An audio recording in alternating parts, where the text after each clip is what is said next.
Bien, bienvenue à tous ceux qui vont se joindre à nous pour la suite de notre culte. Parfois, je suis là quand on fait les chants ou quand on célèbre le repas du Seigneur, que j'aimerais tellement que ceux qui nous écoutent, même de différents pays, comme on voit sur pourchrist.com, soient avec nous, des chrétiens qui veulent adorer Dieu en esprit, en vérité. Mais Dieu permet qu'on puisse partager sa parole, ses paroles avec nos frères, nos sœurs. Bien, ce matin, on va débuter la nouvelle série. La semaine dernière, il y a eu comme un prélude, hein? Or, le juste vivra par la foi. Et cette semaine débute la série Les commandements de Jésus, la première partie.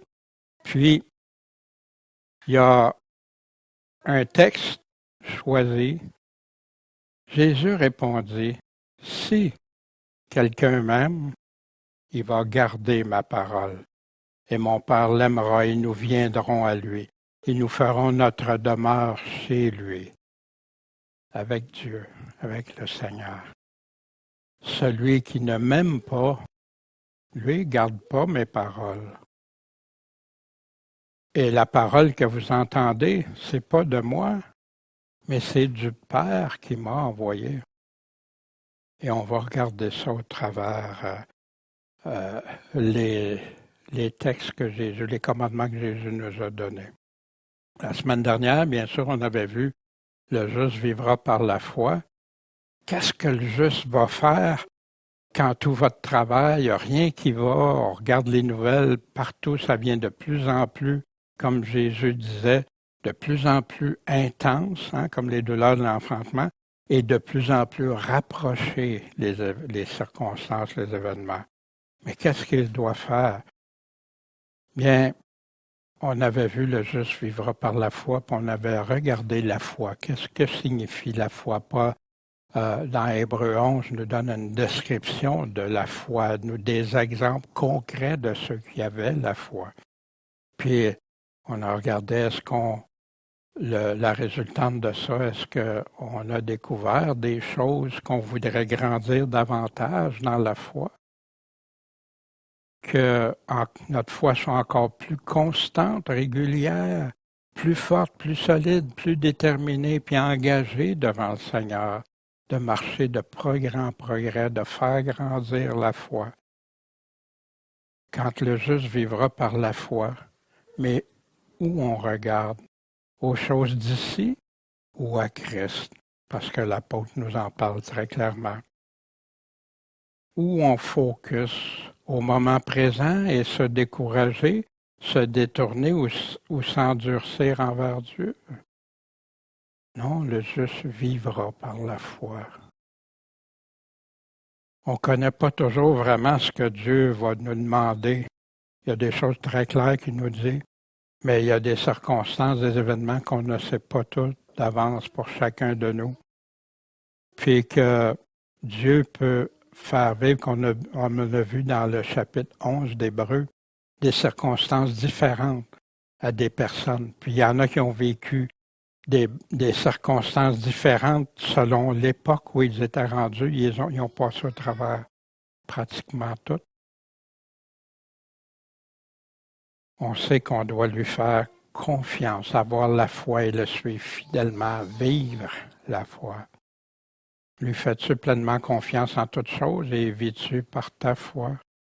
Lui va se charger du reste.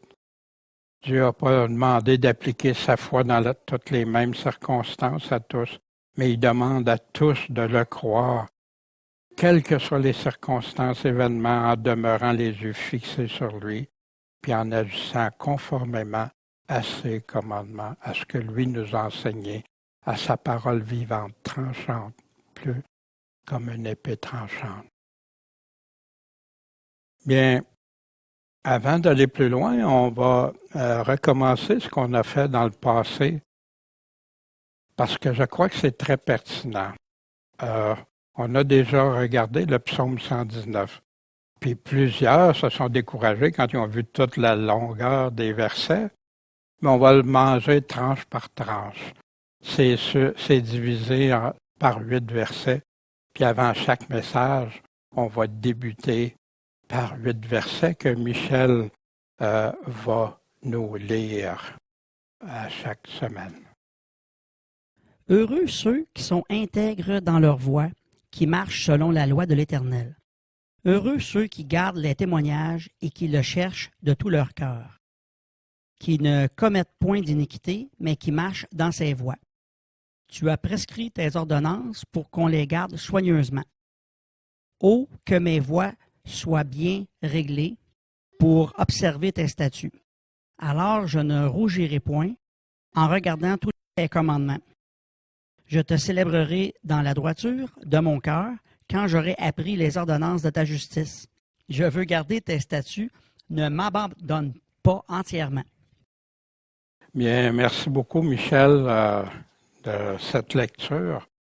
Puis, qu'on soit attentif à l'appliquer soigneusement. Puis, parfois, il y en a, ça, l'Ancien Testament, la loi de Dieu, on va voir que c'est la loi de Christ aussi. Et on regardera ça, mais on va démystifier ces choses-là. Bien, ce matin,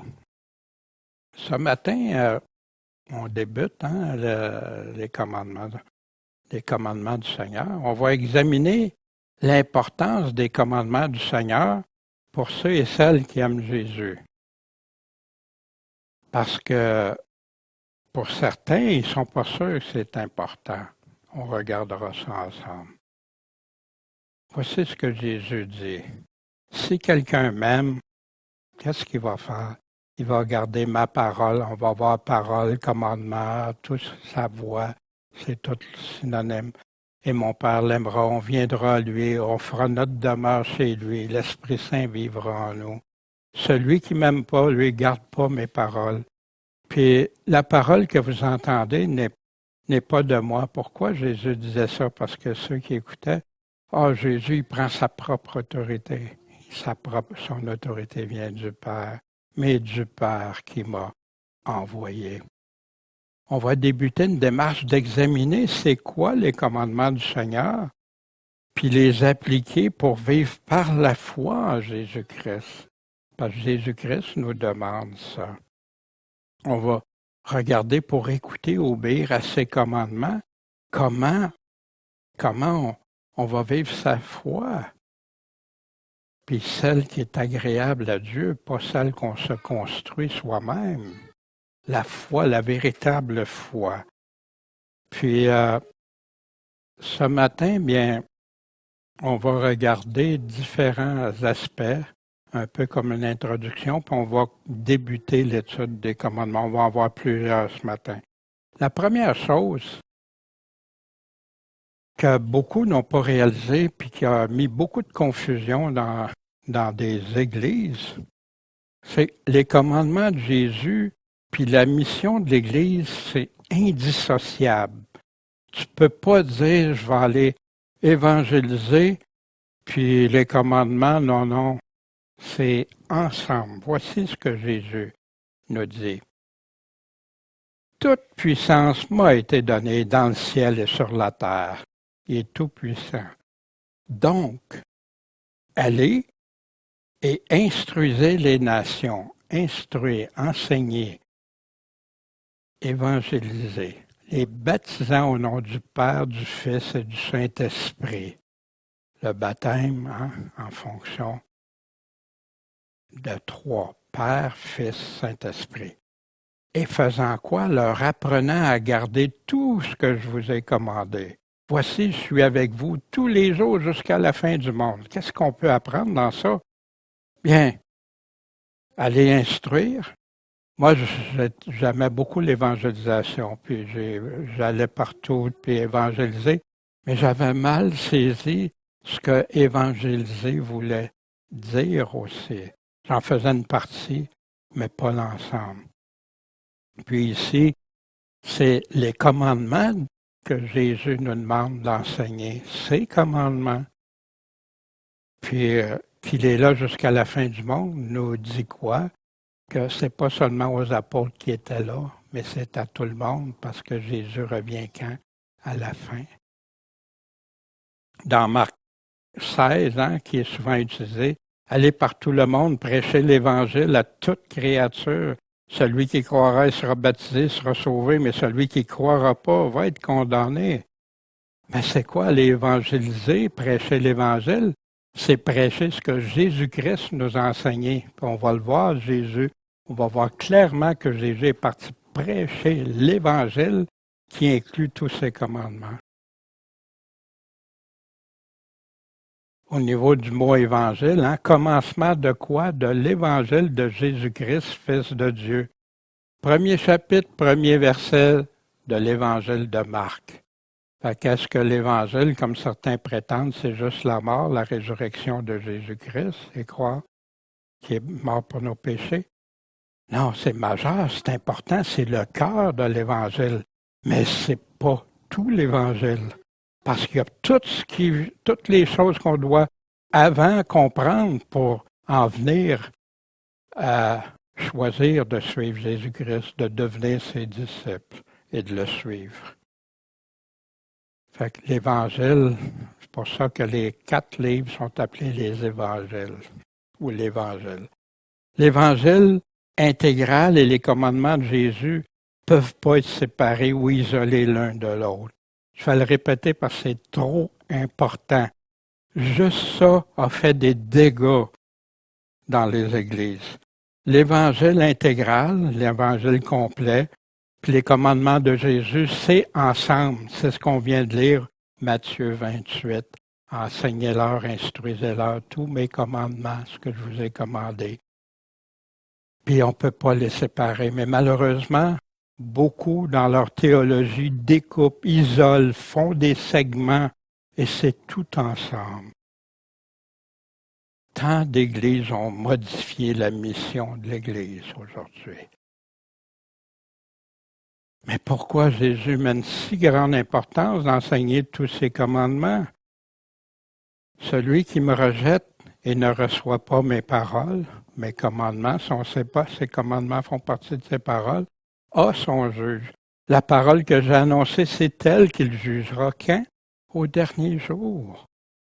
Parce que je n'ai pas parlé par moi-même, mais le Père qui m'a envoyé m'a prescrit, m'a commandé, on va voir aussi presque ce que je devais dire et annoncer, son évangile. Et je sais que son commandement est quoi? La vie éternelle. Ce qu'il commande, c'est pour la vie éternelle. Donc, les choses que je dis, je les dis comme mon Père me les a dites. C'est pour ça qu'on ne peut pas à douter de Jésus-Christ. Qui peut mettre ses commandements, ses paroles de côté, celles qui proviennent directement de Dieu le Père même, puis prétendre quand même être sauvé? Pourtant, il y a plusieurs théologies qui enseignent dans ce sens-là. L'importance des commandements de Jésus, si clairement enseigné par l'apôtre Jean. Et par ceci, nous savons, c'est certitude, on le sait, que nous l'avons connu. Comment le savoir? Si nous gardons ses commandements. Celui qui dit « je l'ai connu », puis qui ne garde pas ses commandements, c'est quoi? Un menteur. Puis on sait qu'il nous parle, les menteurs n'hériteront pas du royaume de Dieu.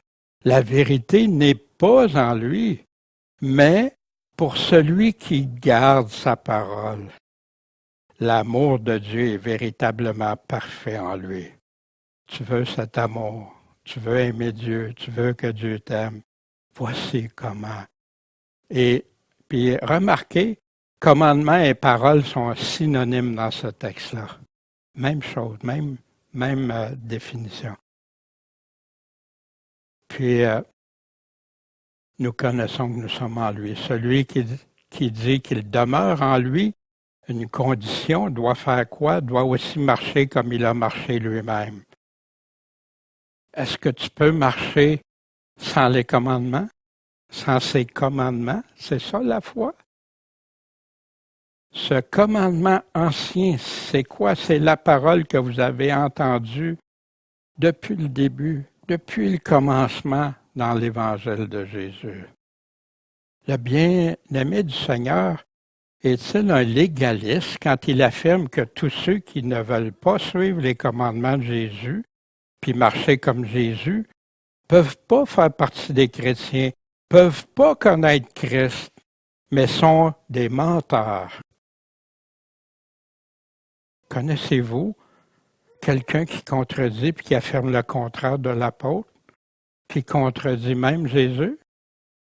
Moi, j'en entends un nombre incroyable qui affirme que tu peux être sauvé sans obéir au Seigneur, sans suivre, en méprisant ses paroles, en méprisant ce qu'il nous a commandé.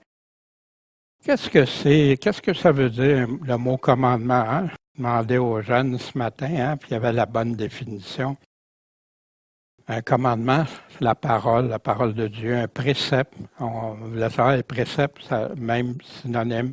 Loi, ce qui est prescrit, des ordonnances. On retrouve ça 71 fois dans le Nouveau Testament. Puis c'est utilisé aussi pour les commandements de la loi de Moïse ou les traditions aussi. Quand vous enseignez des commandements d'hommes, traditions et commandements, instructions, même chose.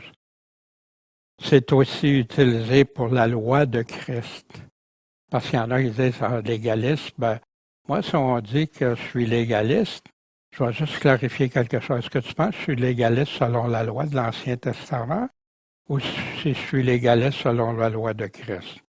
Si je suis dans la première catégorie, Paul en parle clairement aux Galates à différents endroits.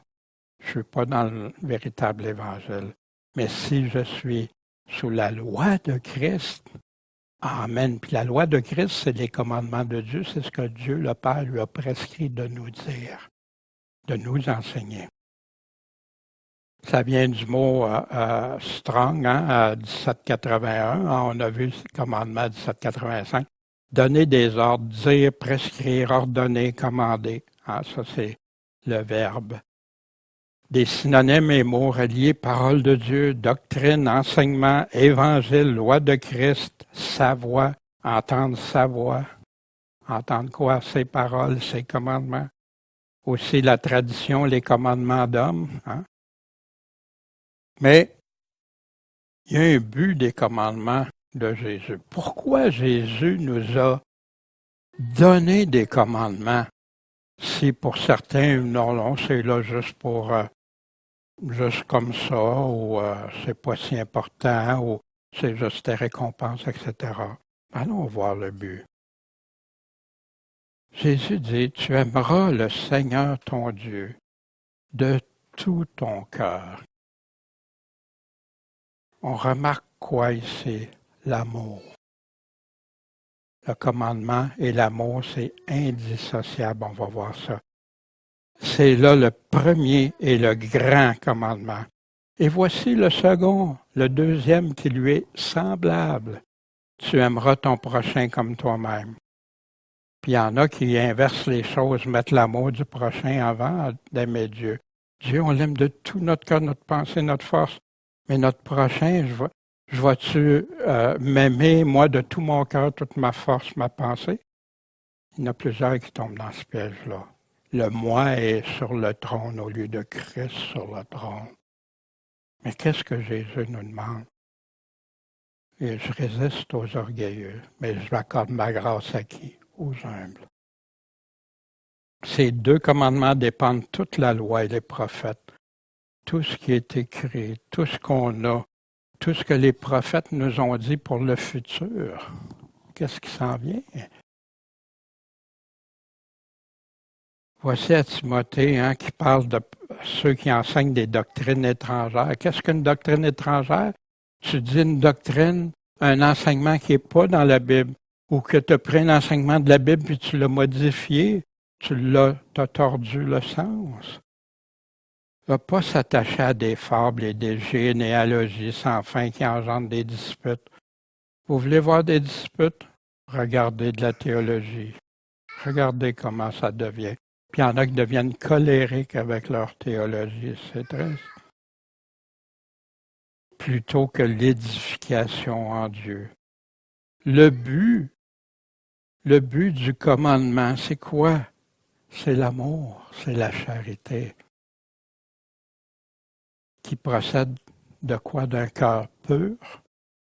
Il y en a qui disent que c'est impossible d'avoir le cœur pur, mais là, on sera en grave problème si c'est impossible. Et d'une bonne conscience, puis d'une foi sincère, vraie, véritable. Mais il y en a qui s'en sont détournés, sont égarés dans des discours de vain, vides, qui n'ont aucun... Ça pas. Ils prétendent être docteurs de la loi, quoi qu'ils entendent, ni ne comprennent ce qu'ils disent, puis ils affirment ça. Ben, si tu veux affirmer quelque chose, pourquoi, quand j'affirme quelque chose, c'est juste écrit là? Parce que je sais que je n'ai pas le droit d'amener autre chose que la pensée de Dieu. Qu'est-ce que Dieu a dit? Sinon, m'exposer à un grave châtiment à la fin, puis répondre de ça devant Dieu, puis peut-être conduire des frères et des sœurs dans l'erreur. C'est une grande responsabilité. Fait que le but des commandements de Jésus, c'est toujours relié avec l'amour. Il y en a qui vont dire des fois, il est légaliste parce qu'il est dur avec... Avoir un cœur dur, c'est une chose. Être, tu sais, d'une façon à ne plus avoir d'amour pour ton prochain, de juger les autres, de condamner tout le monde, de ci, ça, sans appliquer la loi. Qu'est-ce que c'est? C'est pas suivre le commandement de Dieu, parce que le commandement de Dieu est relié avec l'amour. Aimer Dieu, aimer ton prochain. Dieu t'aime. Jésus t'aime, tu aimes.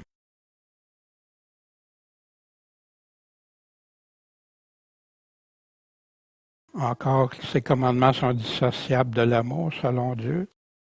Hein? Jean qui dit, en ceci, nous aimons les enfants de Dieu. C'est que nous aimons Dieu. Quand tu aimes les enfants de Dieu, tu aimes Dieu. Si tu aimes Dieu, tu ne peux pas ne pas aimer ceux qui sont enfants de Dieu. Puis que nous faisons quoi? Nous gardons quoi? Ses commandements. Pourquoi qu'on garde ses commandements? Parce que ceci est l'amour de Dieu. C'est quoi l'amour de Dieu? Qu'on garde ses commandements. C'est ce que Jésus nous a enseigné dans Jean 14 et 15. C'est que nous gardions ses commandements. Or, ces commandements ne sont pas pénibles. S'ils deviennent pénibles, on va voir pourquoi, pour certains, pourquoi ça fait ça. Voici Jésus. Si, condition, si vous gardez quoi? Mes commandements, vous demeurez dans mon amour. Il y en a qui disent qu'ils aiment Jésus, mais ses commandements sont de trop dans leur vie. Quelle tristesse! Comme j'ai gardé les commandements de mon Père, Jésus s'est soumis aux commandements de son Père. Il n'a pas résisté, il n'a pas fait de scène, il a été conforme. Comme j'ai gardé les commandements de mon Père, puis je demeure dans son amour. Puis Jésus, un peu plus loin, verset 14, en Jean 15, vous serez mes amis. On veut être l'ami du Seigneur. Qui ne veut pas être l'ami? Parce que dans la Bible, il y a juste deux catégories, amis ou ennemis avec le Seigneur. Vous serez mes amis à quelles conditions? Si vous faites un peu de ce que je vous commande. Non. Si vous faites tout ce que je vous commande, on est ses amis. Enseignez-leur tout ce que je vous ai commandé. C'est pour ça que c'est si important. Peut-on penser pouvoir être disciple de Jésus et être sauvé sans l'aimer en obéissant à ses commandements? Pas si j'écoute Jésus seulement. Si j'écoute de la théologie, des enseignements humains, des prédications, je peux en venir à croire le contraire. Voici ce que l'apôtre Jean, qui a bien compris la mission de l'Église, dit. C'est ici quoi? L'amour. C'est quoi l'amour? Que nous marchions selon ses commandements. Comme vous l'avez entendu depuis le début. Ainsi, afin que vous le suiviez, afin que vous soyez ses disciples. Qu'est-ce qu'il y a de pas clair ici? Pourquoi tant de gens s'opposent au commandement? On va voir dans les commandements de Jésus qu'il y a des genres de commandements. Oui, c'est pas tout exactement pareil. Tu as des commandements directs que Jésus nous donne, puis des commandements indirects. La façon qu'il parle va nous amener indirectement à un commandement. Surtout quand il y a des affirmations qui sont reliées à ces commandements, puis on va voir ça rapidement ensemble tantôt. L'application, est-ce qu'elle est à un seul individu? Exemple, parce qu'il y en a qui comptabilisent tous les commandements. Hein? Pour certains, on va voir ça, il y a différentes positions. Un seul individu, exemple Judas, où c'est dans le temps, fixé dans le temps à un individu. Quand Jésus allait préparer la Pâque, hein, c'est pas à nous, c'est pas un commandement à nous, c'est un commandement qu'il a donné à ses disciples, etc. Puis il y en a des centaines comme ça. L'application adressée à une façon de vivre ou de se conduire. Oui, Jésus donne. Exemple, quand il dit aux pharisiens leur comportement, comment ce qu'ils font de pas correct souvent, puis comment se conduire pour plaire à Dieu ou obéir à ceux qui croient. On a des applications qui sont adressées à tous. Exemple, si je prends pour Judas, il est parti se pendre, ou des commandements, des affirmations, c'est pas à moi du tout, là. On doit regarder ça attentivement. Mais comme les pharisiens, si ils parlent aux pharisiens, bien, je suis pas le pharisien. Mais si j'ai un comportement comme le pharisien a, par exemple, bien sûr, ça s'applique à moi, ça s'applique à ma vie. Des avertissements pour obtenir les promesses de la vie éternelle et ou les conséquences de ne pas les écouter, parce que Jésus les donne. Et ça, c'est souvent passé par-dessus, surtout pour ceux qui disent les promesses. Mais quand il parle d'avertissement, ça, c'est plus pour moi parce que je suis sauvé maintenant. Ah, qui dit ça? Wow! C'est choisir les paroles qu'on aime ou qu'on n'aime pas. Hein? Les commandements de Jésus, il y a des affirmations divergentes dans les églises. Qui dit vrai? Selon les dénominations, les théologies, tout ça, bien, il y en a que pour eux, il y a juste 2 commandements. Hein, aimer Dieu de son cœur, son prochain comme soi-même. Il y en a d'autres, c'est un seul commandement. Souvent, ils vont ramener ça à l'amour des autres, de son prochain, parce qu'il y a des passages qui nous parlent sensiblement, mais ils n'ont pas vu le contexte, ils n'ont pas tout lu, compris le contexte. Suivre ces commandements ne concerne pas le salut, mais seulement pour obtenir des récompenses. Souvent, ça va aller chercher dans Corinthiens quand il dit que celui qui bâtit dessus, hein, il va être brûlé, puis tout ça. Il est en train de parler des prédicateurs qui enseignent, puis tout ça. Ou d'autres qu'on va voir dans Matthieu 5, 19 tantôt. Il y en a que pour eux, obéir aux commandements de Jésus, c'est les 10 commandements de la loi de Moïse. Fait qu'on va examiner ça. On va examiner, mais juste avec la parole. Plusieurs vont dans le sens de vouloir suivre les commandements de Jésus. C'est du légalisme. On va en parler. Puis d'autres, tout l'Évangile contient l'ensemble des commandements de Jésus. Mais qui dit vrai, puis qui dit faux? Y a-tu 1, 2 commandements, 10 commandements, 50, 1050 commandements, comme certains disent? Qu'est-ce qu'il y en est? Qu'est-ce qui se passe? Mais comme les Béréens, on va pouvoir examiner chacune de ces affirmations.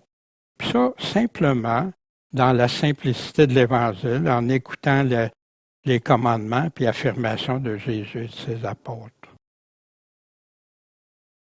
Regardons juste un peu l'histoire du légalisme, cette affirmation-là, parce qu'elle est souvent à l'origine de la confusion, que les gens ne peuvent plus voir ou entendre ce que Jésus dit vraiment parce qu'ils ont cette image d'être légaliste. Ça fait dire, puis si tu es légaliste, mais tu es perdu parce que tu vas être sauvé par la loi ou par tes œuvres, ou etc. Si quelqu'un te dit que tu dois obéir au commandement de Jésus pour être sauvé, c'est une hérésie, ça. Parce que c'est juste en croyant en Jésus que tu es sauvé, juste la foi. Une chose qu'ils ne comprennent pas, c'est avoir la foi en Jésus, c'est de l'obéir, le suivre. C'est du légalisme. Juste la foi. Sinon, tu es un légaliste. J'ai entendu ça depuis le début des années 80, des centaines et des centaines de fois.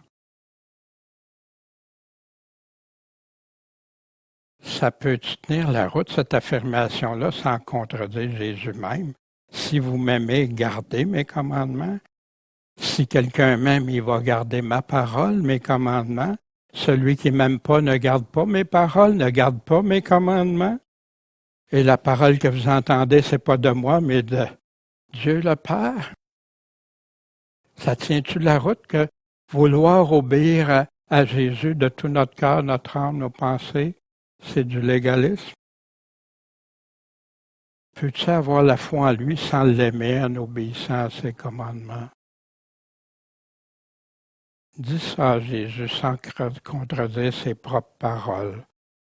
Mais juste à partir de ces paroles mêmes, ne va pas fouiller dans tes livres de théologie, injecter des pensées, des choses dans le texte qui ne sont pas là. Demande-lui ce que Jésus lui-même répond à ça. Qui dit vrai? Qui a l'autorité des paroles de la vie éternelle? On se souvient de Pierre. Hein? Tu as les paroles de la vie éternelle. Il y a de salut en qui? En aucun autre. C'est Jésus-Christ. Puis Jésus-Christ, c'est ce qui est venu nous enseigner la vérité de Dieu, l'enseignement de Dieu, les commandements. Il n'y a pas un autre nom qui a été donné aux hommes par lequel nous devions être sauvés. Mais si vous saviez combien il y en a qui mettent Jésus et leur théologien préféré ensemble, qui ont la même autorité, il n'y a aucun autre nom. Que ce soit qui que ce soit, j'en fais partie, je n'ai pas l'autorité de Jésus, j'ai pas. C'est lui qui parle, c'est lui qu'on doit enseigner, c'est ce qu'il dit qui doit être là.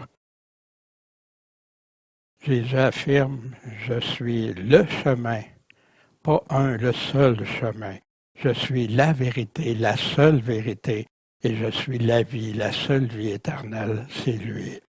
Personne ne va au Père que par moi. Pourquoi j'ai besoin de tous les autres enseignements humains? D'où vient son autorité de commander?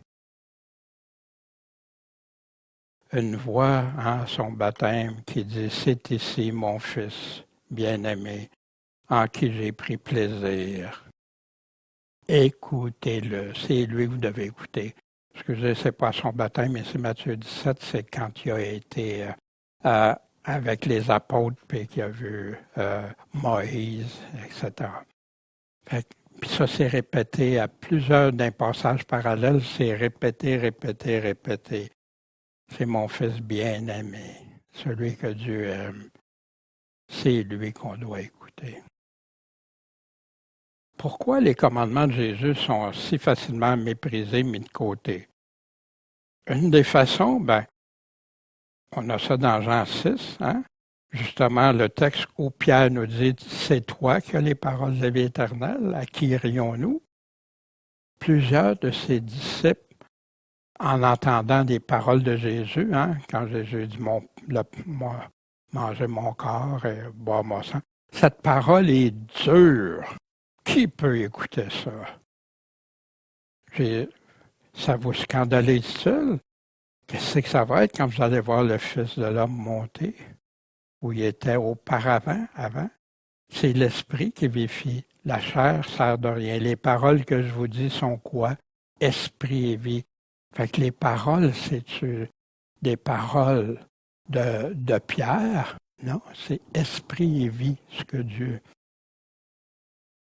Et vous ne voulez pas aussi vous en aller, hein? Quand il y en a plusieurs qui l'ont abandonné, ils se sont retirés. Ils ne voulaient plus suivre Jésus. Vous ne voulez pas vous en aller, vous autres aussi, les 12? Simon-Pierre lui répondit, « Seigneur, à qui on irait? » Même si tes paroles avaient l'air dures pour eux aussi, là, à qui on va aller? C'est toi qui as les paroles de la vie éternelle. Puis puis on y a cru. Croire en Jésus, c'est croire ses paroles, même s'il nous semble au-delà, trop dur, trop difficile. Tu as les paroles de l'Éternel, on a cru et nous avons connu que tu es le Christ, le Messie, le Sauveur, le Maître, le Fils du Dieu vivant. Certains trouvent ces paroles trop dures. C'est ce qui se passe. Ils lisent l'Évangile, ils croient, puis là, tout à coup, ça c'est trop dur. Hein? C'était ses disciples qui le suivaient. Là. Puis toi, est-ce qu'il y a des paroles ou des commandements que tu penses trop difficiles pour toi à appliquer? Ou crois-tu Jésus? As-tu cru? Crois-tu en lui? Crois-tu quand il parle? Malheureusement, beaucoup aiment découper, aiment enlever des paroles qui ne font pas l'affaire. Les commandements de Jésus, puis il y en a que quand c'est trop dur, ben il les découpe puis il passe par-dessus. Ah, ça se peut que dans notre cheminement chrétien, on a du cheminement à faire, puis qu'on hésite avec un commandement, puis Seigneur, comment je dois comprendre ça, appliquer ça, puis tout ça. Mais tu ne peux pas l'enterrer tout le temps. Sans ça, est-ce que tu vas faire partie de ceux qui obéissent à ces commandements? Il y en a qui préfèrent, parce qu'ils préfèrent vivre dans le péché. Hein? Au commencement, au début, il était la parole. La parole était avec Dieu, et la parole était qui? Dieu. Jésus est la parole de Dieu même. Toutes choses ont été faites par elle, et rien de ce qui a été fait n'a été fait sans elle. En elle était quoi? La vie dans la parole. Et la vie était quoi? La lumière des hommes. Tu veux être éclairé, tu veux comprendre? Soumets-toi aux Écritures, soumets-toi aux paroles de Jésus, à sa parole. Puis on a tous reçu de sa plénitude des grâces sur grâce. Pourquoi? Parce que la loi a été donnée par Moïse, hein, la loi de Moïse. Mais la grâce et la vérité sont venues par qui? Par Jésus-Christ. Grâce et vérité. Voici. La cause de cette condamnation, c'est que la lumière, hein, la parole est venue dans le monde, et que les hommes ont mieux aimé les ténèbres que la lumière, parce que leurs œuvres étaient mauvaises. Parce que quiconque fait le mal, il haït la lumière, il déteste cette lumière-là, et ne vient pas à la lumière de peur que ses œuvres, ses mauvaises œuvres, soient reprises. Mais celui qui agit selon la vérité, il vient à la lumière. Pourquoi? Afin que ses œuvres soient manifestées. Parce qu'elles sont faites en Dieu. Les mauvaises œuvres, les bonnes œuvres. Fait qu'il y en a qui préfèrent, qui mettent les commandements de Jésus de côté. Pourquoi? Parce qu'ils ne veulent pas se sanctifier, marcher comme le Seigneur demande. D'autres, c'est parce qu'ils préfèrent ce qui est agréable. Fait qu'ils vont mépriser les commandements de Jésus. Voici Paul à Timothée, 2 Timothée 4. Je t'en conjure donc devant Dieu et devant le Seigneur Jésus-Christ, qui doit juger les vivants et les morts à son apparition et son règne. Prêche la parole. Il y en a qui pensent que c'est prêcher des sermons hein, qui venaient de l'Église catholique, similaires, de l'homilétique, de la théologie. Non, prêche quoi? La parole. Si tu restes juste dans les paroles du Seigneur, insiste en temps, hors de temps. Il va venir un temps que les hommes n'endureront pas la saine doctrine. C'est quoi cette saine doctrine-là? Celle de Jésus. Pas une doctrine étrangère. Mais ou désireux d'entendre des choses agréables, ils vont s'amasser des docteurs selon leur convoitise qu'eux autres préfèrent, ce qu'ils aiment. Et vont fermer l'oreille à quoi? La vérité. Jésus même qui est la vérité, qui est la parole, puis ils vont se tourner vers des fables. Quelle valeur ça va avoir pour ton éternité, des fables? Mais toi, sois vigilant en toutes choses. Endure les afflictions parce qu'ils se faisaient combattre à cause de ça. Fais l'œuvre d'un évangéliste. De quoi qu'il est en train de parler? De la doctrine, c'est d'enseigner puis de reprendre ceux qui n'étaient pas. Remplis complètement ton ministère. Paul qui dit, hein, la circoncision, c'est rien, l'incirconcision, c'est rien. C'est plus rien, maintenant, tu n'es plus sous la loi. Mais l'observation des commandements de Dieu est tout. Fait que c'est Paul qui dit ça aux Corinthiens. Mais il y en a qui disent, ouais, c'est le commandement de Dieu. Mais les commandements de Dieu, maintenant, c'est quoi? C'est quand Jésus parle au nom de Dieu. Il nous a tous enseigné les commandements de Dieu. Jésus parle, c'est les commandements de Dieu. Il y en a qui vont bâtir comme un château de cartes. Puis, ça m'a amené des réflexions, prières et tout ça. Puis, Seigneur, comment aborder tes commandements? Alors, je sais, c'est peut-être ce qu'on a vu, des choses qu'on connaît. Peut-être quelqu'un qui écoute pour la première fois, ça va peut-être être nouveau, ce style de présentation-là. Mais ici, comment l'aborder? Ben, la simplicité de l'Évangile, ben, on se doit d'avoir une démarche en toute simplicité. J'ai pensé, parce qu'il y a différentes façons à prioriser, puis ça, puis non, suivre simplement les commandements de Jésus selon l'ordre du Nouveau Testament. Matthieu, Marc, Luc et Jean. Ça va être plus facile d'ailleurs à suivre pour ceux qui vont étudier, puis vont lire dans leur Bible, d'aller au lieu de fouiller partout, puis revient partout. On va voir des passages parallèles, mais je les soulignerai, ils seront écrits dans ce temps-là.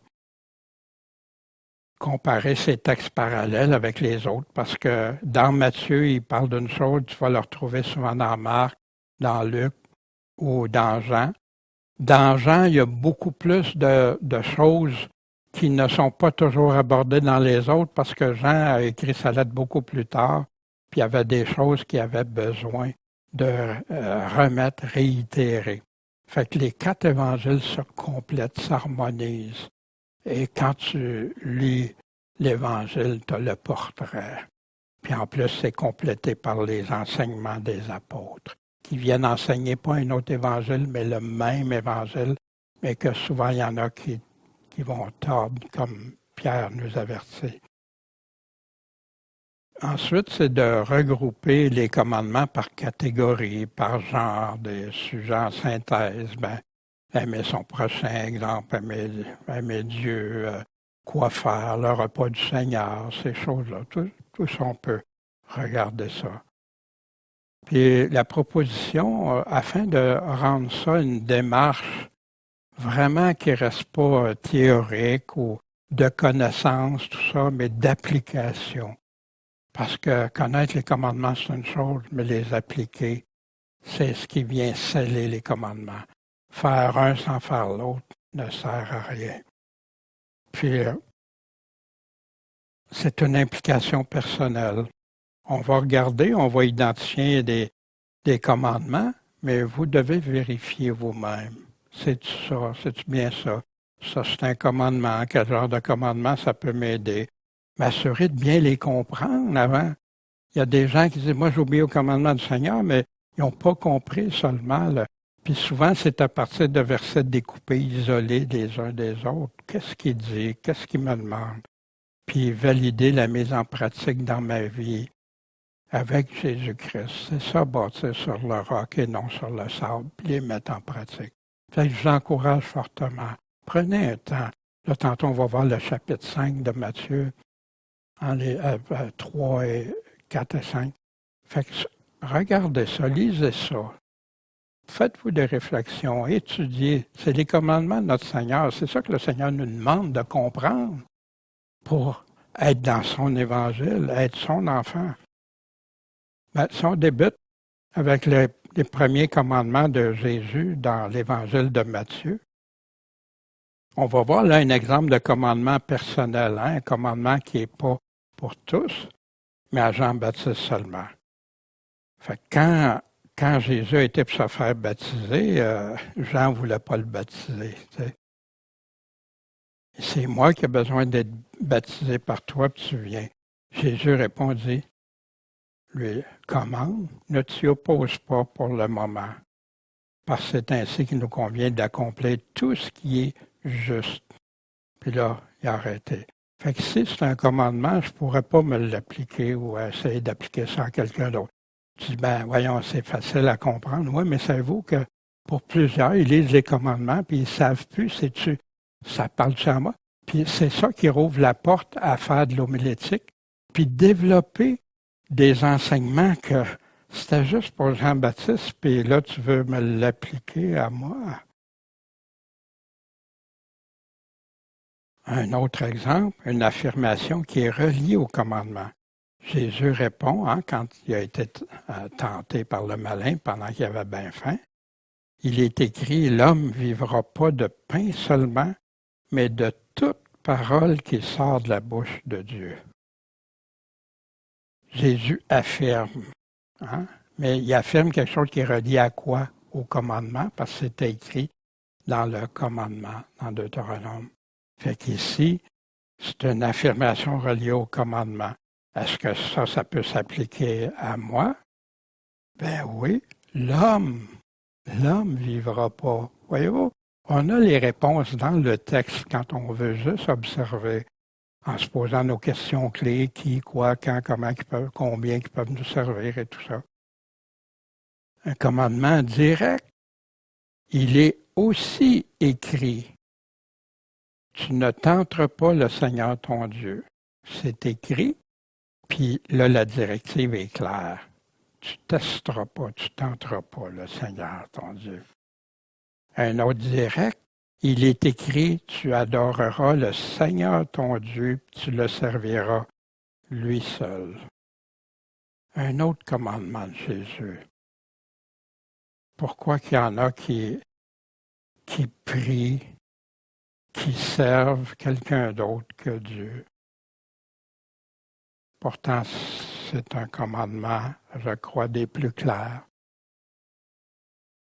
Puis Jésus répond toujours avec ce qui est écrit, ce que le Père lui a dit de dire.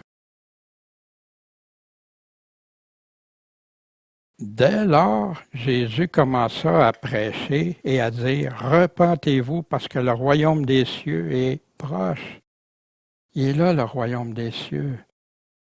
Fait que repentez-vous, son premier commandement à tous directement. Un autre, qui est un exemple de commandement personnel adressé aux apôtres, « Suivez-moi, je vous ferai pêcheurs d'hommes. » Maintenant, est-ce que d'autres peuvent être appelés pêcheurs d'hommes? Oui, tout à fait, on a d'autres textes pour ça. Mais ici, le texte nous parle qu'il a parlé à qui? Il nomme même les disciples, les apôtres qui étaient là.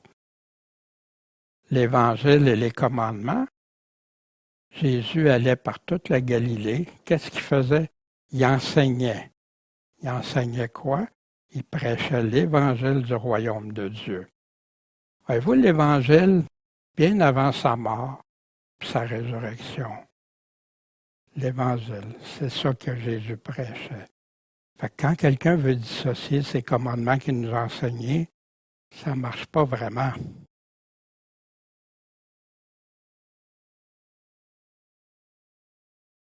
Le chapitre 5 de Matthieu, lui, il est rempli d'exemples d'affirmations de ses promesses, mais qui sont reliées à ses commandements. Puis c'est malheureux parce qu'il est appelé le Sermon sur la montagne, a été mis de côté par beaucoup.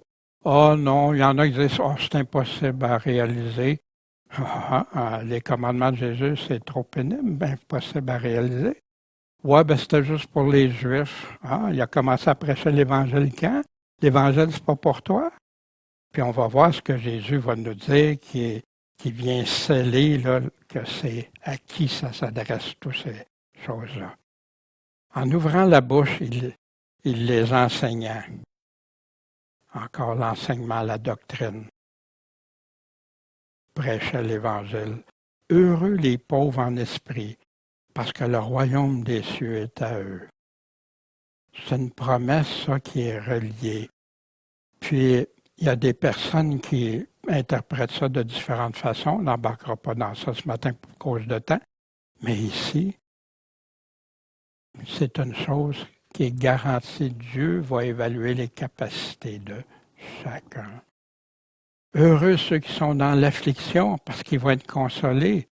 C'est relié à plusieurs commandements. Tous ceux qui veulent vivre selon Jésus-Christ vont être persécutés. Heureux les de bonheur parce qu'ils vont hériter la terre. C'est ce qu'on a dans d'autres commandements, autant dans l'Ancien que dans le Nouveau. Heureux ceux qui ont faim et soif de justice parce qu'ils vont être rassasiés. Mais voyez-vous, il y en a qui interprétaient ça toujours pour la vie présente. Non, mais c'est des choses futures que Jésus disait. Dieu vous a promis ça. Voici les promesses rattachées. Heureux les miséricordieux parce qu'ils vont obtenir miséricorde. Jésus nous dit, si vous ne pardonnez pas, vous ne serez pas pardonné, mais si vous pardonnez, vous serez pardonné par le Père. Amen. Heureux ceux qui ont le cœur pur. Ah, c'est impossible d'avoir le cœur pur. Ah ouais? Pourquoi Jésus est mort sur la croix? Pourquoi Jésus nous dit de le suivre, de l'aimer, de vivre comme lui-même a vécu?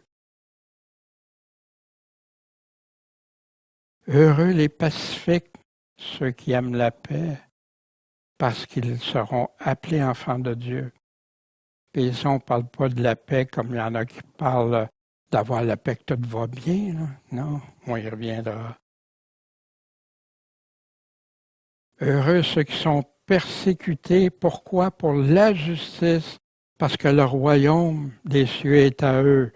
Heureux quand à cause de moi, on vous dira des injures, vous persécutera, dira faussement contre vous toutes sortes de mal. Réjouissez-vous, tressaillez de joie. Pourquoi? Parce que votre récompense sera grande immédiatement dans les cieux. Ainsi on a persécuté les prophètes avant vous.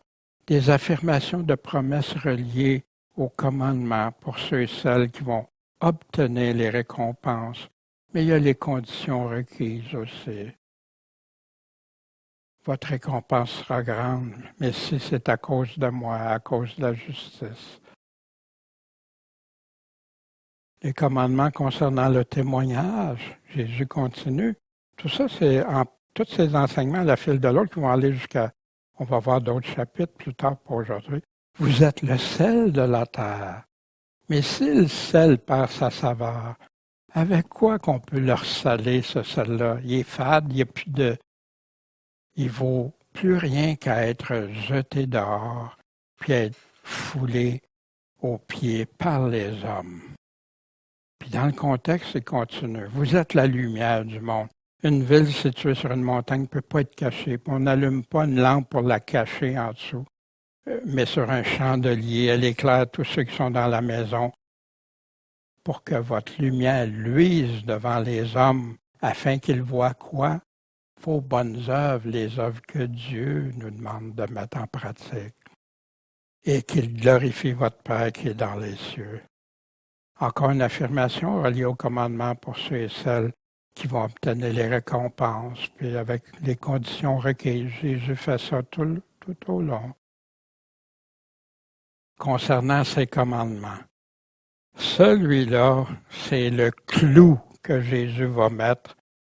Il a déjà commencé, on a vu déjà 18 versets.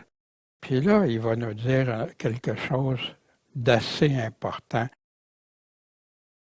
Ne pensez pas que je sois venu abolir la loi ou les prophètes. Tout effacer ça. Je ne suis pas venu pour abolir, mais pour accomplir cette loi-là. Jésus est celui qui accomplit parfaitement toute la loi. Car je vous le dis en vérité, jusqu'à ce que le ciel et la terre aient passé, dans le futur, il ne passera pas de la loi un seul iota ou un seul trait de lettre, que tout ne soit quoi? Accompli. Il est-tu en train de dire ici qu'on doit tout faire ce que la loi de Moïse nous disait? Je ne pense pas. Mais il est en train de nous dire, par exemple, que lui est venu pour accomplir cette loi-là, la réaliser pour qu'on puisse passer à un autre évangile, pas un autre évangile, à l'évangile, à une autre alliance, l'alliance nouvelle, et qu'on verra. Donc, celui qui aura violé l'un de ses plus petits commandements, de quel commandement il est en train de parler? De ceux qui viennent nous donner, puis les autres qui vont suivre, sera estimé le plus petit dans le royaume des cieux, mais celui qui les aura observés puis enseignés, celui-là sera estimé grand dans le royaume des cieux. Qu'est-ce qu'il est en train de nous dire? C'est encore une affirmation d'avertissement qui est reliée au commandement pour ceux et celles qui veulent être estimés grands ou petits en fonction des conditions qu'il a mis dans le texte. Qui veut être grand, qui veut être petit? Mais, fait qu'il y en a tout de suite. La preuve, tu vois, tu peux enseigner des erreurs, tu peux faire ci, ça, puis t'es correct.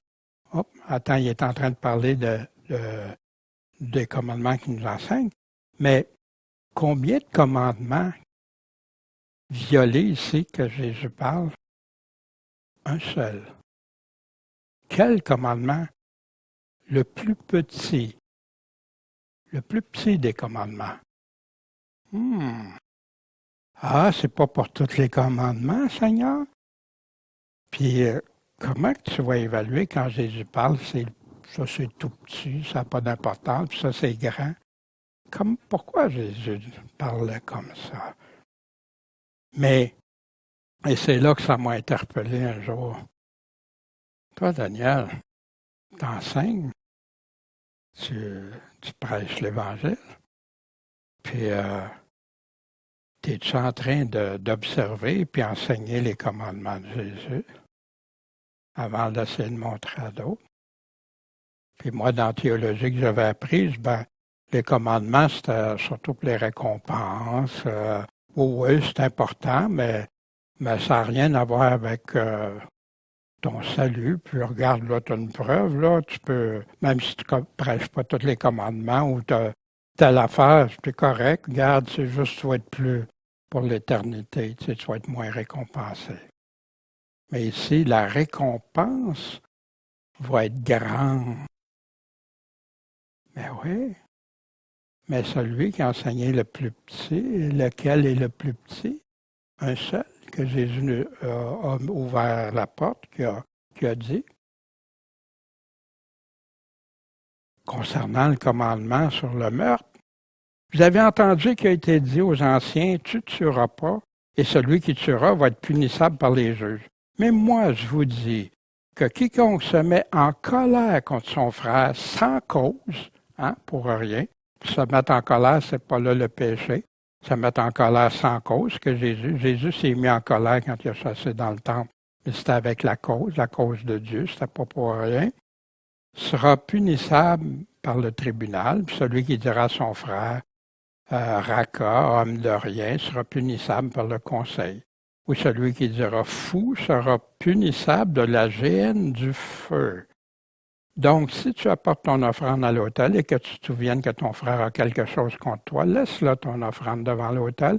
Va-t'en premièrement te réconcilier avec ton frère, puis après ça, tu viens, tu présentes ton offrande. Accorde-toi au plus tôt avec ta partie adverse, pendant que tu es en chemin avec elle, de peur que ta partie adverse te livre au juge et que le juge te livre au sergent, que tu sois mis en prison. Je te le dis, en vérité, tu ne sortiras pas de là que tu n'as payé le dernier quadrin. Wow!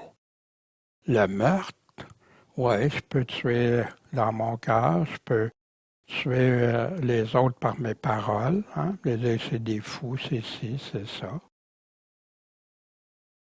Mais la question, est-ce que c'est le plus petit des commandements de Jésus, celui-là? Qui observe puis enseigne les commandements de Jésus? C'est une bonne question à se poser, si Jésus nous a dit le plus petit. Les commandements de Jésus concernant l'adultère, vous avez entendu dire aux anciens, tu ne commettras pas d'adultère. Mais moi, je vous dis que quiconque regarde une femme pour la convoiter a déjà commis adultère avec elle dans son cœur. Fait que l'adultère peut se commettre, pas juste en faisant l'acte, mais en y pensant et en commettant l'acte dans notre esprit. C'est ça que ça veut dire. Ici, faisons attention, c'est pas une tentation parce que quelqu'un passe, il voit une belle fille ou une femme qui passe, ah, le gars il est beau, puis tout ça, qu'elle a commis un péché. Mais si elle va plus loin dans son esprit, ou s'il va plus loin dans son esprit, puis dans sa tête, il a commis l'adultère avec elle, mais devant Dieu. C'est ça, c'est le commandement de Jésus. Puis il va plus loin que si ton œil droit te fait tomber dans le péché, là il parlait d'un péché spécifique, mais ça peut être d'autres aussi, arrache-le ton œil.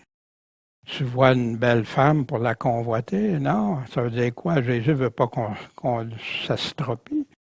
Il nous parle clairement pour nous dire, gars, c'est grave, tu serais mieux de ça même que d'aller avec cet adultère-là avec toi. Pourquoi? Parce qu'il vaut mieux qu'un de tes membres périsse que si tout ton corps était jeté où? Dans la géhenne, le lac de feu. Et si ta main droite te fait tomber dans le péché, coupe-la, jette-la loin de toi, parce qu'il vaut mieux pour toi qu'un de tes membres périsse que si tout ton corps était jeté dans la géhenne.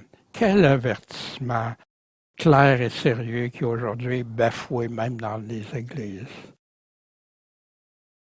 Mais dans le commandement de Jésus concernant l'adultère, est-ce que ce serait lui le plus petit commandement? Puis qui observe et enseigne les commandements de Jésus? Celui qui va te dire que ça, c'est adultère, puis ça peut conduire à la perdition, ou que tu dois t'en débarrasser, que tu dois jeter ça loin de toi. Puis oui, Jésus est là pour nous pardonner, mais pas pour se moquer de lui, puis s'en servir comme une licence ou un permis de vivre dans le péché. Commandement de Jésus concernant le divorce. Il a été dit aussi, si quelqu'un répudie sa femme, qu'il lui donne une lettre de divorce, on va voir ça dans Matthieu 18 aussi. Mais moi, je vous dis que quiconque répudiera sa femme, si ce n'est pour cause d'adultère, la fait devenir adultère. Mais que quiconque se mariera à la femme répudiée commet un adultère. La personne, ben non, moi je n'ai pas commis d'adultère, mais il marie quelqu'un. Wow, ça va loin. Mais est-ce que ça serait ça le plus petit commandement qu'on peut éviter d'enseigner, qu'on peut mettre de côté, qu'on peut faire ce qu'on veut avec? Ou qui est le pasteur? Puis je sais des fois qu'il y en a qui peuvent enseigner, être pasteur, prédicateur, qui peuvent écouter, puis des fois pas être en accord, être en accord. Mais ici, laissons Jésus parler, pas ce qu'on a appris, notre théologie, nos pensées, ce qui nous serait plus agréable de croire ça que ça. Mais laissons Dieu trancher. Pourquoi il y a tant de divorces aussi, puis de remariages aujourd'hui? Le commandement de Jésus de ne pas jurer. Vous avez encore entendu dire, tu ne te parjureras pas, mais tu garderas tes serments envers le Seigneur. Mais moi, je vous dis, jurez pas du tout, ni par le ciel, parce que c'est le trône de Dieu, ni par la terre, parce que c'est son marchepied. Je vais jurer par quoi de plus que Dieu? Ni par Jérusalem, parce que c'est la ville du grand roi. Jure pas non plus par ta tête, parce que tu peux pas faire devenir un seul cheveu blanc ou noir. Mais que votre parole soit oui, je m'engage, ou non, je m'engage pas, ou non, c'est ça. Ton engagement est clair. Puis ce qu'on rajoute, ce qu'on dit de plus, vient d'où? Du malin. Il y a tant de personnes qui disent, telle affaire, puis ils veulent promettre, puis tellement promettre qu'ils rajoutent plein de choses. Piège.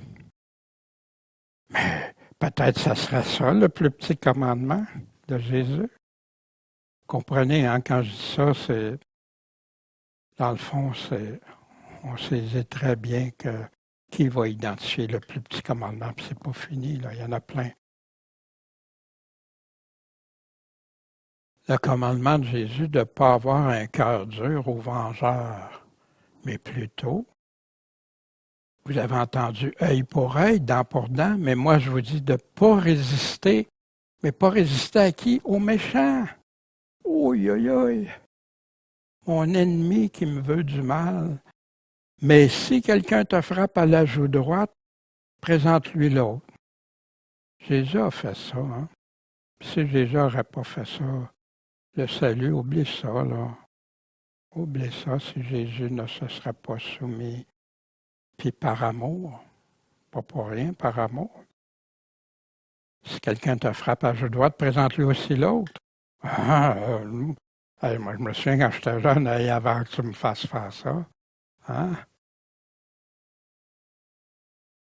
S'il veut plaider contre toi, t'ôter ta robe, ton vêtement, laisse-lui encore le manteau, même donne-lui en plus qu'il en veut. Et si quelqu'un t'a contraint d'aller à une lieue avec lui, hein, souvent les soldats obligeaient de porter leur équipement, leurs affaires, fais-en deux. Comment tu penses qu'un quelqu'un qui est méchant et qui voit ça? Il y en a qui vont profiter, c'est vrai. Mais il y en a qui vont profiter jusqu'à un certain temps, ils vont vivre mal avec ça après. Puis c'est là que tu as plus de chances qu'il y ait un cœur qui se convertisse, qui se repente. Donne à celui qui te demande. Ne te détourne pas de celui qui veut emprunter de toi. Est-ce que c'est le plus petit commandement? Comment est ton cœur face à ça? As-tu un cœur soumis à Dieu? As-tu un cœur ouvert à Dieu? Ou si tu es rebelle à ce qu'il dit, ces paroles-là sont trop dures. Il y en a que ça les a fait abandonner la foi. Il y en a que ça allait rester dans leur cœur tout le long, puis c'est ça qui a fait leur faiblesse vers la fin de leur vie. Soyons prudents. C'est pas le plus petit commandement. Moi, j'en suis convaincu, c'est l'amour du prochain. La parabole du Samaritain s'applique exactement à ça. Qui l'observe, ce commandement-là? Qui l'enseigne? Parole dure, hein? Tantôt, ça va l'air plus simple hein, pour ceux qui avaient le cœur dur puis regardaient, déjà on les a hein, catalogués. Mais nous, qu'est-ce qu'on en fait? Le commandement de Jésus concernant l'amour.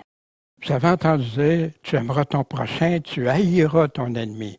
Mais moi, je vous dis, aimez vos ennemis, bénissez ceux qui vous maudissent, faites du bien à ceux qui vous haïssent et priez pour ceux qui vous outragent et vous persécutent. Pourquoi? Dans quel but? Afin que vous soyez des enfants de votre Père dans les cieux. Dieu l'a fait, Jésus l'a fait. Il nous demande d'être comme lui, à son image, à marcher comme lui.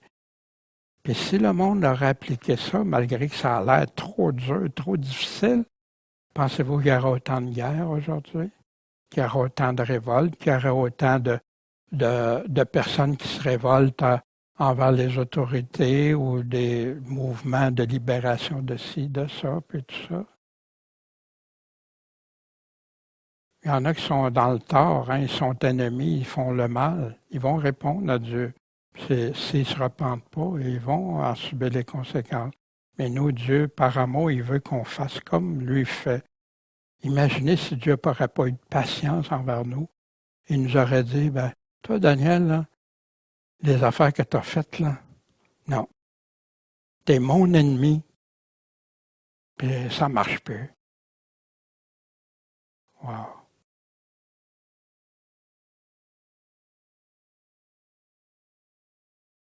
Votre Père fait lever son soleil sur les méchants et sur les bons.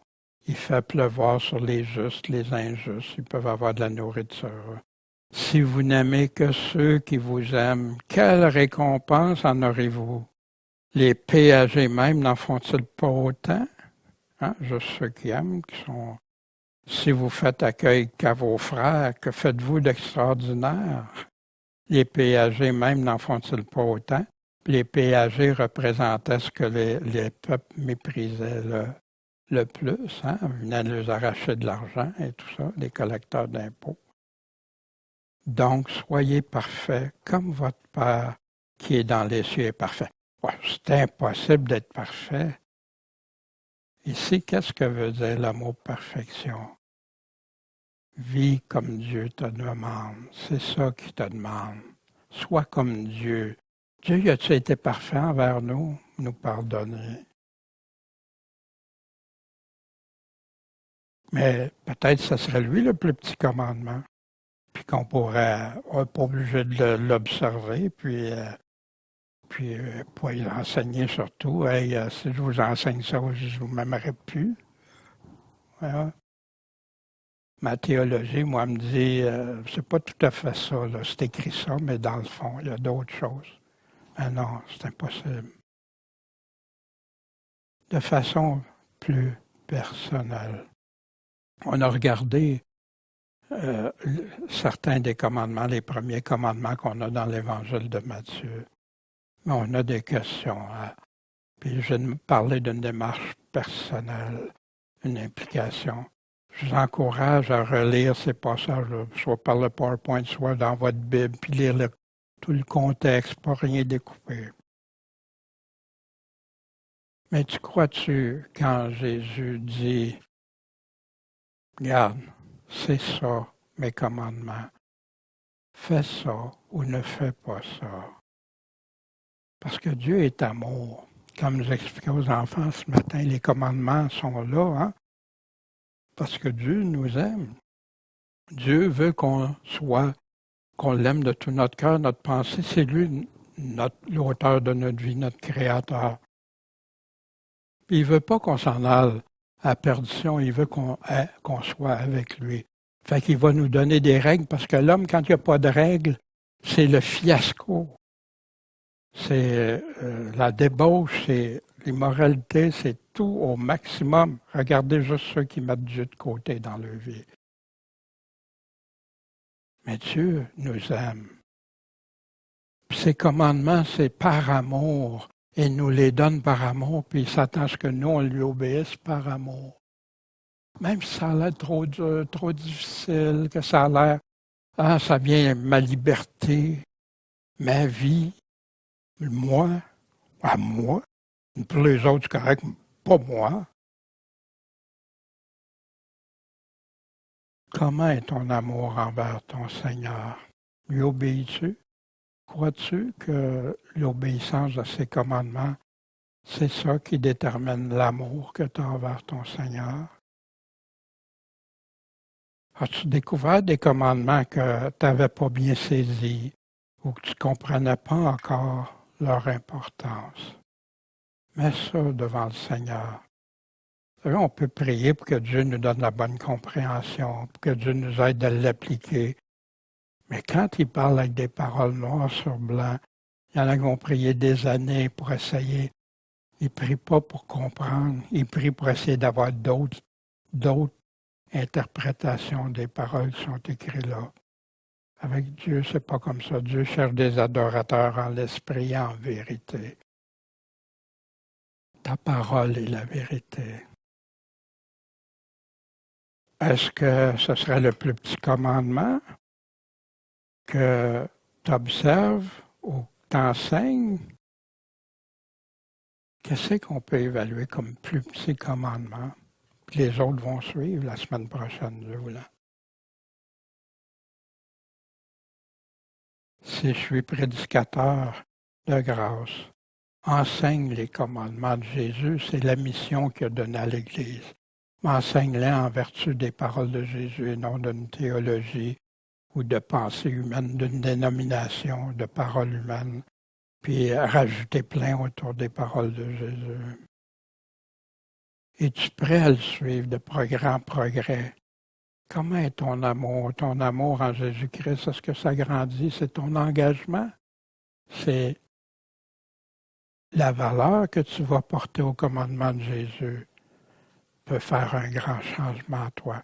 Puis moi, je me souviens des choses que je pensais impossibles au début de ma conversion. Hey, ça, je ne serais jamais capable. Oui, ça. Mais hey, pas ça, Seigneur. Après, Seigneur, tu le dis, si c'est ta volonté, aide-moi, tu sais, je commence. Puis après, Daniel, t'es-tu un vrai? Es-tu un vrai chrétien? C'est-tu vrai que tu crois en moi? Ben, mettez à l'épreuve les paroles que je dis, voir s'ils viennent de Dieu. Je l'ai fait, pas pour tenter Dieu, pas pour provoquer Dieu. Mais Jésus, tu dis ça, ben je n'ai besoin. Souvenez Georges Muller. Dieu, tu dis d'aider mon prochain, de les protéger veuves, orphelins, etc. Mais j'ai pas un sou. Ben toi, sois le pourvoyeur, puis je vais le mettre en pratique. Wow, cet homme-là a réussi de grandes choses, un des héros de la foi qu'on avait regardé. Es-tu déterminé, engagé à suivre les commandements de ton Seigneur? Puis si tu as vu des commandements qui t'ont particulièrement parlé, va devant le Seigneur avec ça. Laisse pas ça passer, puis après on passe à d'autres choses. Un enseignement, c'est pour mettre en pratique dans sa vie. Pas pour le dimanche prochain, on aura d'autres choses, puis dimanche, puis l'autre dimanche. Ah, c'est quoi? Ah, je sais plus. Pas grave. Non, c'est Jésus qui nous enseigne, qui nous dit ça. Puis pour les mettre en pratique. Puis avec lui, tout est possible. Quel que soit l'avant. Je vous encourage cette semaine à lire. Allez lire. Temps seul avec Dieu. Puis allez le relire. Bon Père Céleste, merci de tes commandements. Ces commandements qu'on peut mettre en pratique puis qui devient un roc solide dans notre vie, dans lequel les tempêtes peuvent venir puis on ne se fera pas démolir, Seigneur. Seigneur, aide-nous à bien saisir toute l'importance. Viens au secours de ceux qui enseignent, mais qui te contredisent sans s'en rendre compte à cause de ce qu'on leur a montré, qu'on leur a enseigné.